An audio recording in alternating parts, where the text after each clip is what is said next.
Welcome back नाज़रीन। इस वक्त हम बात कर रहे हैं एपीसी जो केपीके में बुलाई गई उसमें शिरकत नहीं की है जनाबे अली अमीन गंडापुर साहब की हुकूमत ने, और मैं समझता हूं कि जो वहां एलामिया है उसमें पाक अफगान तजारती रास्ते खोलने का एक अंदिया है। एनएफसी अवार्ड फौरी तौर पे नाफिजुल अमल होगा। सूबे के मसाइल के हल करने के लिए सब ने मुत्तफिका लाया अमल इख्तियार करने के लिए जो है अंदिया दिया है, और मामलात के हल के लिए कमेटियां जो हैं बनाई जाएंगी। ये अब कमेटियां कैसे बनेंगी, और मैं समझता हूं कि एक जो उन्होंने कहा है ना, एक पॉलिटिकल और टेक्निकल कमेटी कायम होगी, तो इसमें भी बहुत सारी चीजें पिन्हा हैं। देखते हैं आगे क्या होता है। टेक्निकल कमेटी का क्या मतलब होगा, पॉलिटिकल कमेटी का क्या मतलब होगा। टेक्निकल जो है वो पॉलिटिकल कमेटी के फैसलों पे बाद में अमल करवाएगी। यही तरीकाकार होता है, लेकिन हुकूमत का शिरकत ना करना वहां पे ये बड़ा एक मैं समझता हूं कि लम्हा फिक्रिया है। मेरे साथ इन मौजूआत पे बात करने के लिए मौजूद हैं मोहतरम ब्रिगेडियर लियाकत अली तूर साहब। उनके शुक्रगुजार हैं कि आज के प्रोग्राम के लिए वक्त दिया। अस्सलाम वालेकुम तूर साहब। वालेकुम अस्सलाम जी। तूर साहब, एलामिया का जिक्र भी मैंने कर दिया आपसे, और वहां की हुकूमत का एपीसी में शरीक ना होना, इसकी क्या सिग्निफिकेंस है? बिस्मिल्लाहिर्रहमानिर्रहीम। देखिए, ये तो एक अफसोसनाक अमर है। हुकूमत का दावा है कि वो जमहूरी हुकूमत है, और है भी, इसमें कोई शक नहीं है। अवाम के वोट से ही ये हुकूमत बनी हुई है और उनको उस सूबे में मेजॉरिटी, लेकिन इनका रवैया जमहूरी नहीं है। ये बिल्कुल आपने तीर व हदफ बात की है। रवैया जमहूरी नहीं है, रवैया फिस्ताई है। और वो पार्लियामेंट में बैठ के अपनी शिकायतों को या अपने मसाइल को हल करने पे यकीन नहीं रखते। वो यकीन रखते हैं सड़कों को ब्लॉक करने पर, डी चौक के अंदर हंगामा करने पर, कत्लो गारत पर, और उसके बाद तावीलें लाकर बच निकलने का एक उनका तरीका है कानून से बचने का। और मैं ये समझता हूं कि ये जो तरीका उन्होंने अपनाया हुआ है ये मुल्क के लिए अच्छा नहीं है, ना ही सूबे के लिए अच्छा है। जिन लोगों ने उनको वोट दिया वो इस उम्मीद पे दिया कि वो उनके मसाइल को हल करेंगे और उनके लिए जिंदगी आसान बनाएंगे। बजाय इसके वो फेडरेशन के साथ, वफाक के साथ उन्होंने टक्कर ली हुई है, और आए दिन वो हंगामे करते हैं। और जब कहा जाए कि बात कीजिए आकर, सारी पार्टियों ने कहा ना कि बात करते हैं, और ये मसाइल जो है सुबह केपीके के खैबर पख्तूनख्वा के उनको उनके मसाइल को हल करते हैं, लेकिन वो इसमें शिरकत करने से इनकार हो गए, और जो कि एक अफसोसनाक बात है। और फिर वो ये जाहिर करती है कि आए तो जमहूरी अंदाज से हैं हुकूमत में, लेकिन रवैया जमहूरी नहीं है, सही फिस्ताइयत रवैया है, और इसी तरह से वो हुकूमत करना चाहते हैं। और उसमें वो कानून को, आईन को और जमहूरी रवायात को दरखुर एतना नहीं समझते, जो एक इंतहाई अफसोसनाक बात है। अच्छा, ये अफसोस हम किस किस बात पे करेंगे इनकी? आप देखें कि इतना बड़ा कारनामा इन्होंने सर अंजाम दिया। एक हुकूमत जो है वो सूबाई हुकूमत जो कि सबॉर्डिनेट है मरकजी हुकूमत की, अगर मैं सही कह रहा हूं तो आप बताइएगा, वो हमलावर हो रही है मरकज के ऊपर, दारुल हुकूमत के ऊपर। उसका वजीर आला देखें, अपोजिशन की जमात अगर एहतजाज करने आए ना तो उसमें कोई मसला नहीं है, वो ज़ाहिर है होते हैं एहतजाज। अपोजिशन जो है उनके पास ना इख्तियार होता है, ना अख्तियार होता है, ना हुकूमती मशीनरी होती है, ना हुकूमती वसाइल होते हैं। वो अपने ताई एहतजाज करते हैं, उनका एहतजाज किसी कदर मानी भी रखता है। ये कहते हैं जी 278 लोग मारे गए। अच्छा, बानी पीटीआई के तो लिए आप निकले थे, उसकी रिहाई के लिए आप निकले थे, तो यहां 278 लोग अगर बकौल आपके मुबैना तौर पर वो मारे गए हैं, तो वो गरीब के बच्चे मारे गए हैं, उनके लिए आप क्यों नहीं निकल रहे? ये मेरा एक सवाल है इनसे। क्या वो मुफ्त की जाने थी? अगर वो आपने झूठ बोला है, अगर आपने फेक न्यूज फैलाई है, तो फिर उसके ऊपर आपके लिए एक बहुत बड़ा एक्शन होना चाहिए। खुसूसन मैं समझता हूं लतीफ खोसा वो बात कर जाते हैं, बल्कि राना सनाउल्लाह ने उन्हें कल एक प्रोग्राम में कहा भी है कि सर जरा होशो आश में बात करें, तो वो बुरा मना गए। तो मुझे बताएं ये क्या मामलात हैं तूर साहब? जी बिल्कुल लाकानूनियत है और आईन को पामाल करने वाली बातें हैं। ये जो बात है कि वफाक के ऊपर हमला करना, ये आइन को सबवर्ट करने वाली बात है और इसमें यानी आइन को नहीं मानते, आइन के तहत किए हुए इलेक्शंस को नहीं मानते और अदालत को नहीं मानते, अदालत के हुक्म को नहीं मानते। तो ये तो खुल्लम खुल्ला आइन से बगावत है और ये एक इंतहाई अफसोसनाक अमर है कि इस किस्म की बगावत को सूबे के वजीर आला लीड कर रहे हैं। और उसके बाद हत्तरवसा कोशिश की कि लाशें गिर जाएं।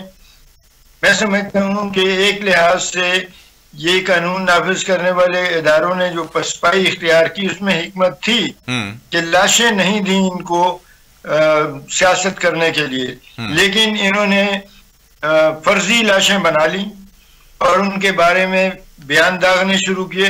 उन बयान दागने वालों में सरे फहरिस्त माहिर कानून वकील खोसा साहब हैं, जो कि अच्छी बात नहीं है। इस तरह की मुबालगा आराई जो दानिस्ता की जाए और उसमें अंसर हो अवाम के जज्बात को भड़काने का। पहले भड़का कर मासूम लोगों को गुमराह कर कर लाए इस्लामाबाद में हंगामा करने के लिए, उसके बाद इन्हीं लोगों को दोबारा भड़काने के लिए और पूरे मुल्क के अवाम को परेशानी में मुब्तला करने के लिए इंतहाई मुबालगा आमेज खबरें नशर की सोशल मीडिया के ऊपर। तो ये तो आर्टिकल 6 के जुमरे में आती हैं बातें। सही खिलाफ कानूनी कार्रवाई होनी चाहिए। अभी आज खबर है कि हुकूमत ने कोई लिस्ट एक फाइनल की है और उसमें पहले जो कार्रवाई हो रही है वो कोई 12 अशखास हैं, लेकिन वो 12 अशखास आम लोग हैं, उनमें कोई सरकर्दा या सरगना नजर नहीं आता या नामवर है। तो ये है कि ये सूबे के वजीर आला और उनके साथी जो सूबाई असेंबली के मेंबर हैं और उनके साथ कुछ कौमी असेंबली के मेंबर भी हैं जिन्होंने ये हंगामा आराई की और इसको लीड करने की कोशिश की और उसके बाद इसके अंदर मजबूर किया कानून नाफिज करने वाले इदारों को कि वो कोई एक्शन लें।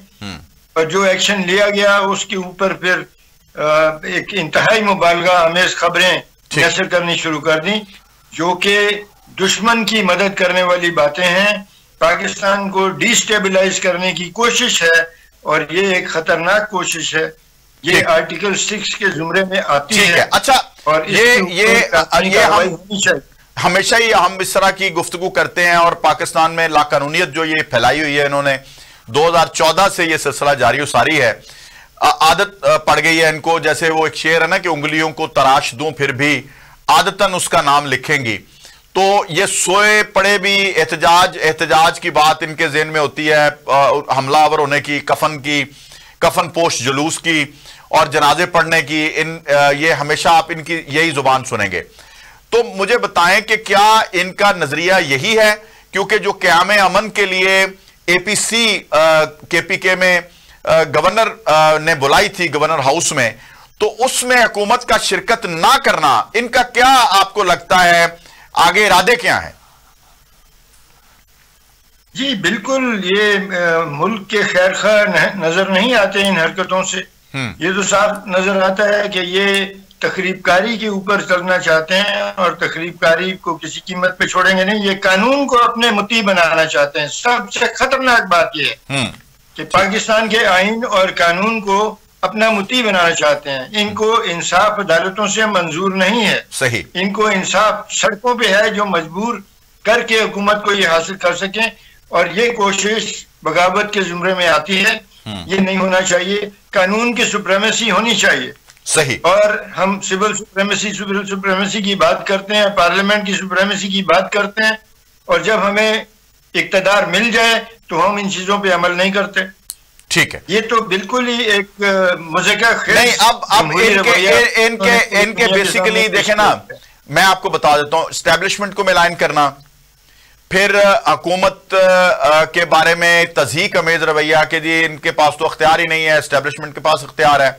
हर चीज बुराई जो है वो एस्टेब्लिशमेंट के पलड़े में डालना और अपने आप को पारसा समझना और फिर अपनी रियासत के कवानीन का मजाक उड़ाना, फिर कभी अदालतों के साथ मिलके गेम करना, कभी एस्टेब्लिशमेंट के साथ मिलके गेम करना। मैं ये पूछना चाह रहा हूं, जो आखिरी सवाल मेरा है कि ये दरअसल करना क्या चाहते हैं रियासत के साथ, और उसका हल भी आप बता दीजिए कि इनके साथ निमटना कैसे चाहिए।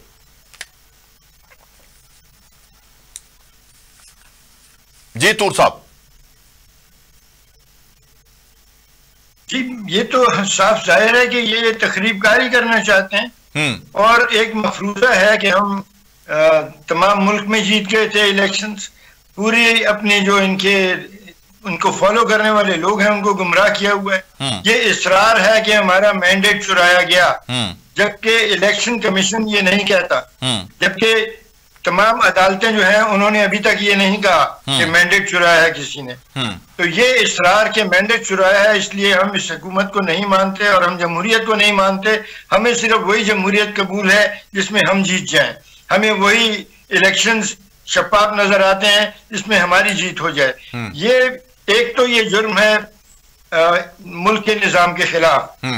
दूसरी बात, ये बहुत खतरनाक बात है जमहूरियत के लिए पाकिस्तान में, क्योंकि अगर ये रिवाज चल पड़े तो हर हारने वाला यही कहेगा कि मेरा मैंडेट चुरा लिया और मैं पहले दिन से एहतजाज शुरू करूंगा और मैं लोगों को हथियार बंद करके लाऊंगा और मैं कत्लो गारत करूंगा और इस्लामाबाद के अंदर जिंदगी को चलने नहीं दूंगा, बिजनेस को चलने नहीं दूंगा, मुल्क का बेड़ा गर्क हो जाए। लेकिन मेरी जिद है कि मेरा मैंडेट चुराया गया, इसके लिए मेरे पास कोई सबूत नहीं है। बस हकीकत ये है कि मैं कहता हूं कि मेरा मैंडेट चुराया गया तो इसलिए सारी दुनिया मान ले और पूरी दुनिया के अंदर अपने ही मुल्क के खिलाफ प्रोपेगेंडा करना। ठीक है, अब आ जाए अब रियासत पाकिस्तान को, हुकूमत पाकिस्तान को क्या करना चाहिए। ये तो हठधर्मी पे उतरे हुए हैं, इन्होंने तो अपना फैसला कर लिया और आज उन्होंने सबूत दे दिया है एपीसी में शिरकत ना करके। ये बिल्कुल रियासत को बिल्कुल सख्ती से कानून पर अमल करना चाहिए और कानून की जीत को यकीनी बनाना चाहिए। ठीक, बहुत बहुत कानून को डिफीट नहीं होने देना चाहिए।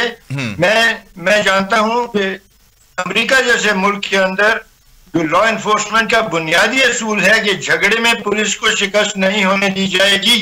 बिल्कुल, लॉ एनफोर्समेंट एजेंसीज को फिजिकली आप डिफीट नहीं कर सकते, बिल्कुल वो डिफीट नहीं होने देंगे। बहुत बहुत शुक्रिया, बहुत शुक्रिया ब्रिगेडियर लियाकत अली तूर साहब हमारे प्रोग्राम में शिरकत की। मैं समझता हूं कि जो उन्होंने बात की है ना आखिर में, जो हमारे कानून नाफिज करने वाले इदारे हैं, किसी भी सूरत पुलिस हो, इज्तमाई तौर पे हमारी अपना लॉ एनफोर्समेंट को इंप्लीमेंट करवाने वाली फोर्सेस हों, एस्टेब्लिशमेंट हो या हमारी अदालतें हों, इनको डिफीट नहीं होनी चाहिए।